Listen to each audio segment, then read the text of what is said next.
Quarter का घर एक ऐसी जगह थी जिसे आप किसी मैगजीन में देखते हैं। कांच की दीवारें, शार्प एंगल्स, पहाड़ की एक ऊंचाई पर जैसे वो बाकी दुनिया को देख रहे हैं। वो सुंदर था बहुत, लेकिन ठंडा, खाली। ऐसी जगह जहां आप जिंदा रहते हुए भी मरा हुआ महसूस करते हैं। मैंने नौकरी इसलिए ली क्योंकि मेरे पास कोई चॉइस नहीं थी। मुझे ट्यूशन के पैसे देने थे और मेरा बैंक अकाउंट एक मजाक बनकर रह गया था। जब उन्होंने मुझे आमतौर से 3 गुना पैसे देने की बात रखी तो मैंने उनसे कुछ नहीं पूछा। ईथन पहले ही खाना खा चुका है और नहा चुका है, मिसेस कार्टर ने कहा। उनके कान के डायमंड इयररिंग्स चमक रहे थे और कंधे पर महंगा पर्स लटका हुआ था। वो मुस्कुरा रही थी, लेकिन उसमें एक हिचक थी। हम आधी रात तक वापस आ जाएंगे। और फिर वो चले गए और मुझे अपने 8 साल के बेटे के साथ उस कांच के महल में अकेला छोड़ दिया। ईथन अपनी उम्र के बच्चों के हिसाब से बहुत शांत था। जब मैंने उसे बताया कि सोने का वक्त हो गया है तो उसने कोई बहस नहीं की, बस बिस्तर पर चढ़ गया, कंबल को अपने चेहरे तक खींच लिया और अपनी बड़ी बड़ी आंखों से मुझे देखने लगा। वो हमेशा तब आता है जब ये लोग चले जाते हैं। जैसे ही मैं लाइट बंद करने लगी तो उसने कहा, उसे तुम्हारी जैसे लड़के पसंद है। मैं डर गई। कौन? मैंने जितना भी पूछा, ईथन ने कोई जवाब नहीं दिया। इसकी बजाय वो बस अपनी आंखें बंद कर लेता था। घबरा कर मैं लिविंग रूम में आ गई और अपनी बुक में ध्यान देने की कोशिश करने लगी। लेकिन सही बताऊं तो घर की हर खटपट मुझे चौंका देती थी। ठीक 9 बजे दरवाजे की घंटी बजी। मेरा दिल जोर जोर से धड़कने लगा। सिक्योरिटी मॉनिटर पर एक आदमी दरवाजे पर खड़ा था, सूट पहने हुए, बेहतरीन बाल, सीधे कमरे में देखकर मुस्कुरा रहा था, जैसे उसे पता हो कि मैं देख रही हूँ। हाय लिसा, उसने मेरे इंटरकॉम प्रेस करते ही कहा। उसकी आवाज नरम थी, बहुत नरम थी।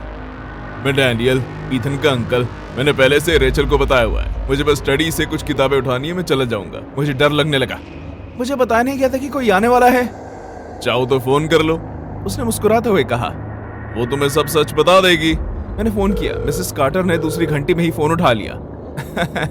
ओह डैनियल, हाँ वो परिवार का हिस्सा है, आने दो, उसने हंसते हुए कहा, लेकिन उसकी आवाज सख्त थी। मेरे अंदर से चिल्लाने की आवाज आ रही थी, लेकिन फिर भी मैंने दरवाजा खोला। डैनियल जरूरत से ज्यादा लंबा था। थैंक यू, उसने कहा। जैसे ही मेरे पास से गुजरा, उसका हाथ मेरे हाथ को छू गया। इसमें मुझे वक्त नहीं लगेगा। लेकिन ऐसा नहीं हुआ। मिनटों का सिलसिला बहुत लंबा खिंच गया। जब मैं उसे आखिरकार देखने गई तो वो स्टडी में बैठा कुछ नहीं कर रहा था, बस घूर रहा था। क्या तुम्हें वो सब मिल गया जो चाहिए था? मैंने लड़खड़ाती आवाज में पूछा। डैनियल धीरे से उठा और मेरे पास आ गया और उसने कहा, तुमने बहुत ही अच्छा सेंट लगाया हुआ है, उसने सूंघते हुए कहा, मुस्कुरा कर कहा। किसी की याद आ गई। मेरा खून ठंडा पड़ गया। तुम जरूर एक स्टूडेंट होगी, है ना? उसने एक कदम आगे बढ़ाया। कॉलेज बहुत ही महंगा होगा, नहीं? मैंने सर हिलाया और पीछे हट गई। उसने अपनी जैकेट में हाथ डाला, नोटों की एक गड्डी निकाली और उस टेबल पर फेंक दिया। $15,000, उसने अपने होठों को चाटते हुए कहा। ये सब मेरे साथ एक रात बिताने के लिए। मेरी सांसें रुक गई। तुम्हें यहाँ से जाना चाहिए। इतने नखरे मत करो, उसने और करीब आते हुए कहा। हम दोनों को ही पता है तुम्हें पैसे चाहिए। निकलो यहाँ से वरना मैं पुलिस बुला लूंगी। मैंने अपने फोन की तरफ हाथ बढ़ाते हुए कहा। उसने अपना हाथ आगे बढ़ाया और मेरी कलाई को जोर से पकड़ा। तुम ऐसा कुछ नहीं करोगी, उसने रस भरी आवाज में कहा। मैंने अपना हाथ खींचा और चिल्लाई, लेकिन उसकी पकड़ और मजबूत हो गई। जितना चिल्लाना है चिल्ला लो लिसा, कोई नहीं आने वाला, वो कभी नहीं आते, तुम सिर्फ मेरी हो। मैंने कुछ नहीं सोचा, मैं सोच ही नहीं पाई। मैंने अपना घुटना उठाया और उस पर वार किया और वहां से भागी। आगे का दरवाजा खुल नहीं रहा था। सिक्योरिटी पैनल लाल रंग से चमक रहा था। डैनियल हंसने लगा, धीमी और भयानक आवाज में कहने लगा। मैं किचन में भागी और एक एक करके ड्रॉर खोलने लगी ताकि कोई हथियार मिले। उसके पैरों की आवाज धीमी थी, जैसे उसे मेरी हालत देखकर मजा आ रहा हो। तुमसे पहले 7 लड़कियां, उसने गर्व से कहा। उनमें से किसी की भी कई दिनों तक किसी को याद नहीं आई। मैंने कांपते हुए हाथों से उसकी तरफ चाकू किया। दूर रहो मुझसे, समझे तुम? वो आगे बढ़ते हुए मुस्कुराया। आखिरी वाले के तो बाल भी गहरे रंग के थे। मैंने हवा में चाकू फेंका, उसे मारने के लिए नहीं बल्कि ध्यान भटकाने के लिए, और फिर सीढ़ियों से ऊपर भागी। ईथन का कमरा खाली था, कोई नहीं था। ईथन, मैंने डरते हुए रोते हुए कहा। अलमारी के अंदर से एक छोटे हाथ ने मेरे हाथ को पकड़ लिया। ईथन की आंखें बड़ी हो गई। उसकी आवाज सुनना मुश्किल थी। वो हमेशा ऐसा ही करता है, उसने धीरे से कहा। जब वो चले जाते हैं तो ये आ जाता है। सीढ़ियों पर भारी पैरों की आवाज सुनाई दी। डैनियल की आवाज आ रही थी और गाना गुनगुनाते हुए आगे बढ़ रहा था। मैं तुम्हारा डर सूंघ सकता हूँ प्यारी बच्ची। मैंने ईथन के कमरे में लगे हुए फोन को उठाया। 911 पर डायल करते हुए मेरी उंगलियां कांप रही थी। दूसरी तरफ से डिस्पैचर की आवाज आ रही थी, लेकिन इससे पहले कि मैं उनकी बात का जवाब दे पाती, डैनियल ने जोर से दरवाजा खोला। उसके कंधे से खून बह रहा था जहां उसे चाकू लगा था। उसके हाथ में एक जिप टाई था। तुम एक बेवकूफ लड़की हो, वो गुर्राते हुए मेरी तरफ झपटा। मेरे लिए बचाव मुश्किल हो गया था क्योंकि वो मुझ पर कूद चुका था। हम दोनों कमरे से बाहर निकले, सीढ़ियों की तरफ बढ़े। मैं उसे मुक्के मारती रही, लात मारती रही, लेकिन वो बहुत ताकतवर था। उसने मुझे सीढ़ियों से नीचे घसीटा और पक्के फर्श पर पटक दिया। जब मुझे लगा कि मेरा अंत हो गया है तो मैंने पुलिस की गाड़ियों की आवाज सुनी। डैनियल रुका और मैंने देखा कि उसका चेहरे का रंग उड़ चुका है। आखिर पुलिस को किसने फोन किया? उसने दर्द और गुस्से में गुर्राते हुए कहा। मैंने किया। मैं तुमसे नफरत करता हूं और मुझे मॉम डैड से भी नफरत है। मैंने ईथन को सीढ़ियों पर खड़े हुए देखा। वो रो रहा था। जब पुलिस डैनियल को घसीटते हुए ले गई तो वो चिल्लाने लगा कि किस तरह उसे कुछ घंटों में बेल मिल जाएगी। 3 सालों में 7 बेबी सिटर्स गायब हो चुकी थी। कार्टर्स को ये सारा खेल रचने के लिए गिरफ्तार कर लिया गया। ईथन को फॉस्टर होम भेज दिया गया और दूसरी तरफ डैनियल को उम्र कैद सजा सुनाई गई। लेकिन असली न्याय तो तब मिला जब सजा सुनाने के 1 हफ्ते बाद वो अपने सेल में बेहोश पाया गया। उसे ना जाने किस चोट की वजह से ब्रेन हैमरेज हो गया था। वो बच गया, लेकिन डॉक्टर्स ने कहा कि वो कभी चल नहीं पाएगा। मैं हर कुछ दिन के बाद ईथन से मिलने जाती हूँ। उसे अभी भी इस बात की समझ नहीं है कि उस दिन उसने मेरी जान बचाई। एक दिन जब वो बड़ा हो जाएगा तो उसे अपने ऊपर बहुत गर्व होगा।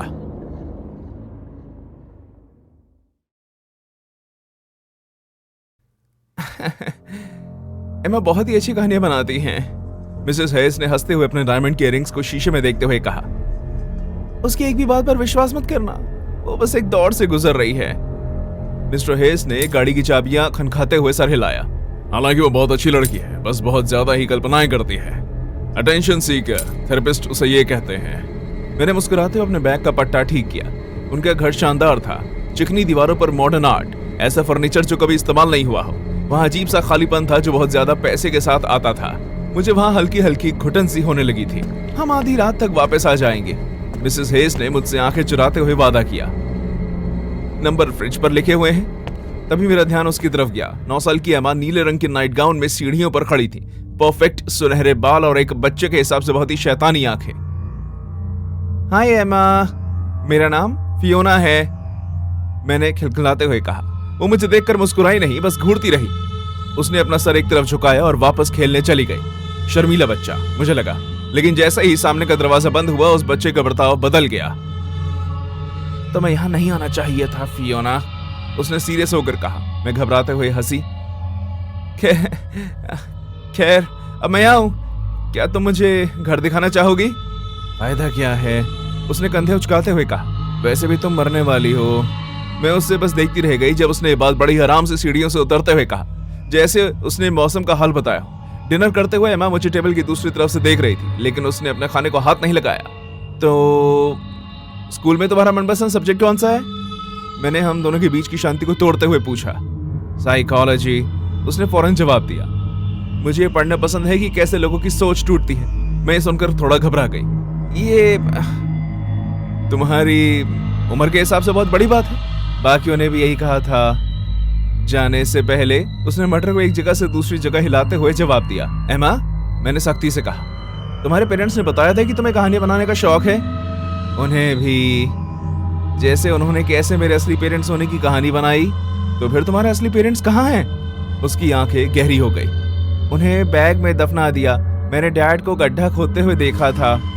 मैं अपने खाने को हजम नहीं कर पाई। मैंने खुद को याद दिलाया कि ये सब कहानियां हैं। लड़कियां हमारे बेसमेंट में रहने आती हैं। उसने आराम से बात करना शुरू किया। जब मेरे मॉम डैड सो जाते हैं तब मैं उन्हें कूड़ा खिलाती हूँ। मैं जबरदस्ती हंसी। क्यों ना डिनर खत्म करने के बाद हम साथ बैठकर डिज्नी मूवी देखें, क्या कहती हो? तुम्हें मेरी बातों पर विश्वास नहीं हो रहा? कोई भी कभी नहीं करता जब तक कि बहुत देर नहीं हो जाती। मैंने उस पर विश्वास नहीं किया जब तक कि मैंने उसके निशान नहीं देखे। एमा अपने दांतों को ब्रश कर रही थी जब उसके कपड़े खिसके, जिससे उसके कंधे पर पतली दांतेदार खरोंच की जाल दिखाई दी। यहाँ क्या हुआ? मैंने सच पे चिंता जताते हुए पूछा। उसने बहुत ही आराम से साइड पर देखते हुए कहा, ये मैंने किया है। तुमने खुद को चोट पहुंचाई? क्यों?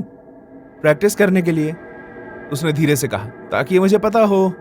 मेरे रोंगटे खड़े हो गए। बस कर एमा, ये कोई मजाक नहीं है। मैंने जल्दी से उसका मुंह साफ किया और चुप रहने का फैसला करते हुए उसे बेडरूम में ले गई। बस एक रात मैंने खुद से कहा। मैं इस अजीब बच्ची को थोड़ी देर और झेल सकती हूँ। मुझे नहीं पता था कि ये उससे कहीं ज्यादा खिंच जाएगा। जैसे ही मैंने एमा को बिस्तर पर लेटाया, मेरा हाथ उसके तकिए के नीचे छिपी किसी चीज से टकराया। एक डायरी। मैंने फौरन उसे छीन लिया और पन्नों को पलटने लगी। मेरा खून जम गया। पन्ने परेशान कर देने वाली ड्राइंग से भरे हुए थे। एक पतली से आकार के हाथ में चाकू, हर सतह पर लाल क्रेयॉन के छींटे। लेकिन एक पन्ने ने मुझे वहीं रोक लिया। मेरी शक्ल की एक भद्दी ड्राइंग। मेरा सर कटा हुआ था, गर्दन से लाल क्रेयॉन टपक रहा था। मैंने एक सेकंड भी बर्बाद नहीं किया। मेरे दिमाग में सवालों की बाढ़ आ गई। क्या यह बच्ची खतरे में है? क्या हेस कुछ बुरा छुपा रहे थे? बेसमेंट का दरवाजा मुझे पुकार रहा था। वो बंद था। मैं एक सेकंड के लिए झटकी। मैंने एक बॉबी पिन लिया। कांपते हुए हाथों से मैंने ताला खोलने के लिए कोशिश करी। मैं कामयाब रही। बेसमेंट का काम पूरा हो चुका था, लेकिन ढंग से नहीं। जैसे जैसे मेरी आंखें अंधेरे में ढलती गई, मैंने कालीन के एक टुकड़ा देखा जो बाकी की तुलना में नया लग रहा था। एक वर्क बेंच के नीचे मुझे एक छोटा सा बॉक्स मिला जिसमें अलग अलग लड़कियों के आईडी और क्रेडिट कार्ड थे, और एक लापता इंसान का फ्लायर जिसमें एक नौजवान लड़की की तस्वीर थी, एक बेबी सिटर जो 3 महीने पहले गायब हो गई थी। मेरा दिल तेजी से धड़कने लगा। मैंने अपना फोन निकाला। कोई सिग्नल नहीं थे। अचानक मुझे लगा कि मेरे पीछे कोई है। एमा दरवाजे पर खड़ी हुई थी। उसके हाथ में बड़ा सा चाकू था। मैंने तुमसे कहा था। वो हंसी। कोई मेरी बात ही नहीं मानता। मैं उसे धक्का देते हुए ऊपर की ओर भागी। मुझे बाहर निकलना था, किसी को बुलाना था। सामने का दरवाजा नहीं खुल रहा था। भागना बंद करो, एमा ने धीरे धीरे मेरी तरफ बढ़ते हुए कहा। तुम एक खुश जगह रहोगी। मेरे मॉम डैड इस बात का ख्याल रखेंगे। मैं भागते हुए किचन की तरफ गई और फोन उठाया। वो डेड था। उन्होंने इसे तभी बंद कर दिया था जब वो निकले थे, एमा ने चाकू को हवा में झूलते हुए बताया। मैं पीछे हट गई। एमा, रुक जाओ, तुम बीमार हो और तुम मेरा इलाज हो। हम ये हर कुछ महीनों में करते हैं। किसी ऐसे इंसान को पकड़ते हैं जिन्हें गायब किया जा सके। देखो, हम। मेरी आवाज लड़खड़ाई और तभी ड्राइववे में गाड़ी आकर रुकी। मिस्टर और मिसेस हेस वापस आ चुके थे। मैं, मेरे मॉम और मेरे डैड, एमा ने कहा। मैंने इसकी शुरुआत मॉम डैड से की थी। डैड ने मुझे नहीं रोका। उन्होंने मुझसे कहा कि हमें परिवार का नाम बचाना है, जायदाद। भारी कदमों की आवाज घर के आंगन तक आ गई। उन्हें बाद में वीडियोस देखना बहुत पसंद है, एमा ने स्मोक डिटेक्टर में लगे एक छोटे से कैमरा में देखते हुए कहा। ये देखने के लिए कि बेबी सिटर कितने टाइम तक बच सकती है। मैंने सामने के दरवाजे पर आवाज सुनी। एमा, तुम्हें मदद की जरूरत है। तुम्हारे पेरेंट्स गलत हैं, मैंने सख्ती से कहा। तुम्हें छुप जाना चाहिए। उन्होंने भी आखिर में यही किया था। वो करीब 1 घंटे तक छुपी रही। मैं बाथरूम की तरफ भागी और मैंने दरवाजा अंदर से बंद किया। मैं एमा को बाहर सुन सकती थी, हंसते हुए। वो यहाँ है डैडी, आओ उसे पकड़ लो। दरवाजे का हैंडल खड़खड़ाया। मैं वहां बनी हुई छोटी खिड़की पर चढ़ गई और अपने शरीर को अंदर धकेल दिया। मैं गार्डन में जा गिरी और सड़क की तरफ भागी। मेरे हाथ से खून बह रहा था। कैब में बैठने से पहले मैंने जो आखिरी चीज देखी वो थी हेस के घर के आंगन की लाइट का जलना और आंगन पर बाहर निकलती हुई 2 परछाइयां। मैंने उस रात के बाद हेस की रिपोर्ट के लिए 911 पर एक गुमनाम कॉल किया। मैं अभी भी न्यूज में उनकी गिरफ्तारी देखने की उम्मीद कर रही हूँ, लेकिन अंदर से मुझे ये एहसास है कि पैसे वाले लोग कुछ भी कर सकते हैं और वो किसी भी हद तक जा सकते हैं। हम पहली बार मॉम डैड बने थे और इस नए माहौल में सो नहीं पा रहे थे। हमारे आसपास कोई परिवार भी नहीं था जो हमारी मदद कर सके। हमारी बेटी लिली हर रात रोती रहती। मुझे 2 हफ्तों से गर्म खाना खाने को नहीं मिल रहा था। घर से पुराने फॉर्मूला और थकान की महक आ रही थी, और फिर जैसे कोई फरिश्ता सीधे हमारी परेशानी देखकर आ गया। किसी ने हमारे घर के दरवाजे पर फ्लायर छोड़ दिया। मैं वो देखकर खुश हो गई। अनुभवी बेबी सिटर, CRP सर्टिफाइड, बेहतरीन रेफरेंस, कॉल एलाइजा। मैं सच कहूं तो ऐसा लगा जैसे यूनिवर्स खुद बीच में आकर हमारी मदद करने का फैसला कर रहा हो। एलाइजा एकदम परफेक्ट थी, सुलझी हुई, समझदार। उसकी आवाज रेशम जैसी थी, उसके कपड़े चिकने, उसकी मुस्कान कोमल लेकिन पूरी तरह से खाली। जब से उसने लिली को छुआ, उसका रोना बंद हो गया। मैं शावर लेते हुए राहत की सांस लेकर रोई। पहली बार जब वो लिली के साथ बैठी तब मैं लगातार 4 घंटे तक सोई। ऐसा लगा जैसे मैं जाग गई हूं, लेकिन फिर चीजें तेजी से बदलने लगी। मुझे लिली के खिलौने अजीब जगहों पर मिलते थे। कभी उन्हें छोटे छोटे घेरे तो कभी अजीब पैटर्न में रख दिया जाता, जैसे कुछ गलत किया जा रहा हो। वो हमेशा खिड़की की तरफ मुंह कर कर बैठे होते थे और अलाइजा हमेशा जल्दी आ जाती थी, हर बार तब जबकि मैंने उसे मदद के लिए बुलाया भी नहीं होता था। आखिर वो इस घर में कर क्या रही थी? मुझे बस लगा कि शायद तुम्हें मेरी जरूरत होगी। जब भी वो अंदर आती तो यही कहती, जैसे वो एक केयर टेकर हो और मैं एक छोटी बच्ची। बेबी मॉनिटर थोड़ी थोड़ी देर में आवाज करके चालू हो जाता और ऐसा तब भी होता है जब वो पीछे से बंद रहता था और कभी कभी उसे ऐसी आवाज आती जैसे कोई लोरियां सुना रहा हो जिन्हें मैंने पहले कभी नहीं सुना था। पुराने अजीबोगरीब गाने जो लिली को सोने पर नहीं बल्कि कराहने पर मजबूर कर देती। थोड़ी देर पहले तुम कौन सा गाना गा रही थी? मैंने उससे पूछा। ओह, कुछ खास था वो छोटी लिली के लिए, उसने डरावनी मुस्कान के साथ कहा। वो मुस्कान मेरे दिमाग में बस गई। एक सुबह मैंने बीमार होने का नाटक किया और घर पर ही रही। नर्सरी के टूटे हुए दरवाजे के पीछे मैंने उसे सुना। वो लिली से बातें कर रही थी, लेकिन एक ऐसी भाषा में जिसे मैं समझ नहीं पा रही थी। फिर उसने हिंदी में बात की। वो तुम्हें कभी नहीं चाहते थे, लेकिन मैं चाहती हूँ। मुझे ऐसा महसूस